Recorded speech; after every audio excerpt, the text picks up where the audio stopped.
കുറച്ച് നാളുകൾക്ക് മുന്നേ ഷൈൻ ടോം ചാക്കോ എനിക്ക് അയച്ചൊരു മെസ്സേജാണിത്. ഈ ഒരു മെസ്സേജിന് ഈ നിമിഷം വരെ ഞാൻ റിപ്ലൈ കൊടുത്തിട്ടില്ല. Welcome back.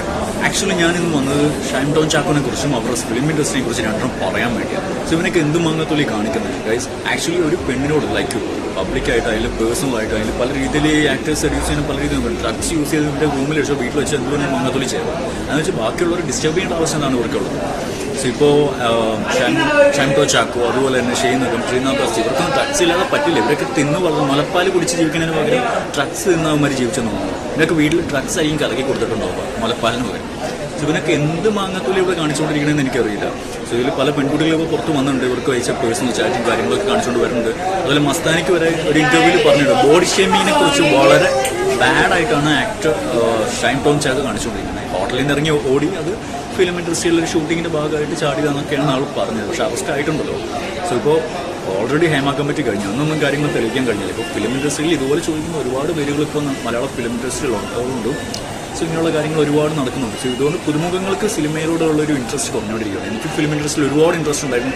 അതിനുവേണ്ടിയാണ് ചാനലിൽ ഇങ്ങനെ കാര്യങ്ങൾ അപ്ലോഡ് ചെയ്ത് വീഡിയോസ് റീൽസ് ചെയ്തുകൊണ്ടിരുന്നത്. സോ ഇതുപോലത്തെ ബ്ലഡി ഫക്കിംഗ് ആഷോൾസിൻ്റെ ഇപ്പോൾ വർക്ക് ചെയ്യാൻ ഇൻട്രസ്റ്റ് ഇല്ലാത്തതുകൊണ്ടാണ് ഞാനിപ്പോൾ ഫിലിം ഫീൽഡിലോട്ട് വരാൻ ഇൻട്രസ്റ്റ് ഇല്ലാതെ കാണിക്കാത്തത്. സോ എനിക്ക് പരിചയമുള്ള ഒരുപാട് ലേഡീസ് ഇതുപോലെ ഇൻട്രസ്റ്റ് ഉണ്ടായിട്ട് ഇപ്പോൾ ഇൻട്രസ്റ്റ് ഇല്ലാതെ നടക്കുന്നത്. പലരും മലയാളം ഫിലിം ഇൻഡസ്ട്രി വിട്ട് ഹോളിവുഡ് പോകാനാണ് നോക്കുന്നത്. സോ ഞാനൊരു ഹോളിവുഡിലോട്ട് പോകാൻ ആലോചിക്കുന്നത്. സോ ഒരു ഹോളിവുഡ് ഫിലിം ഇൻഡസ്ട്രി ആയാലും ഓക്കെയാണ്. ഇതുപോലെ തേർഡ് റേറ്റ് ബാസ്റ്റേഴ്സിൻ്റെ ഒക്കെ കൂടെ വർക്ക് ചെയ്യാമെന്ന് പറഞ്ഞാൽ ലൈക്ക് ഒരു നമുക്ക് നമ്മുടെ കൂടെ ലേഡി ഉണ്ടെങ്കിൽ നാളെ അവളോട് അല്ലെങ്കിൽ നമ്മുടെ വൈഫിനോടോ ഗേൾ ഫ്രണ്ടിനോട് ഇതുപോലെ ചെയ്യില്ലെന്ന് പറയാൻ കഴിയുമോ?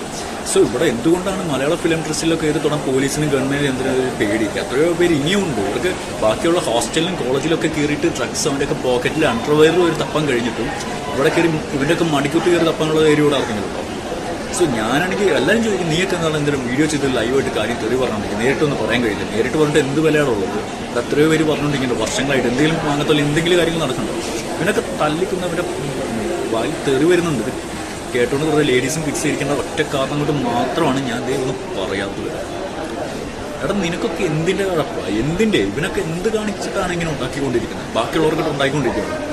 അല്ലെങ്കിൽ തന്നെ കേരളത്തിലെ ഹമ്പിളായിട്ട് സിംഗിൾ അടിച്ചിരിക്കുക. നിന്നെപ്പോലുള്ള തേർഡ് റേറ്റ് ബാസ്റ്റേഴ്സ് ഒക്കെ ഇതുപോലെ പെമ്പിളായിട്ട് സെഡ്യൂസ് ചെയ്ത് മിസ്യൂസ് ചെയ്ത സെലിബ്രിറ്റീസാണ് ഇങ്ങനെ ചെയ്തിരുന്നതാണ്. ബാക്കിയുള്ള ഹമ്പിളാർ അവസ്ഥ എന്താണ്? ബാക്കിയുള്ളവർക്കിട്ട് ഉണ്ടാക്കിക്കൊണ്ടിരിക്കുക. അത്ര സെലിബ്രിറ്റീസിനാണ്. പുതുമുഖം ആ കുട്ടി നല്ലൊരു കൊച്ചാണ്. സോ അതിൻ്റെ അടുത്ത് മിസ്ബിഹേവ് ചെയ്യേണ്ട ആവശ്യം എന്താണ് നിനക്ക്? നിനക്കൊക്കെ പട്ടായക്കോ അല്ലെങ്കിൽ ഗോവയ്ക്കോ അതൊക്കെ സെലക്ട് ചെയ്തെടുക്കാൻ നിനക്ക്. അല്ലാതെ കേരളത്തിലുള്ള നല്ല നല്ല പെമ്പിളാരെ ഉണ്ടാക്കുമല്ലോ. എന്നാൽ ഇപ്പോൾ വീട്ടിൽ പോയി ചെന്ന് കേടാ മോനെ നിനക്ക് വേറെ എന്ത് കഴപ്പാണിക്കാനാടാ?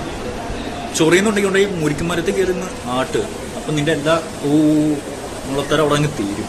ഇങ്ങോട്ടേക്ക് മുറിച്ചാളാ. അപ്പം നിന്റെ ആ കഴപ്പൊക്കെ അവിടെ തീരും. അവൻ്റെ ഒരു ട്രക്ക് ഫാക്ടറി മാങ്ങാത്തുള്ളി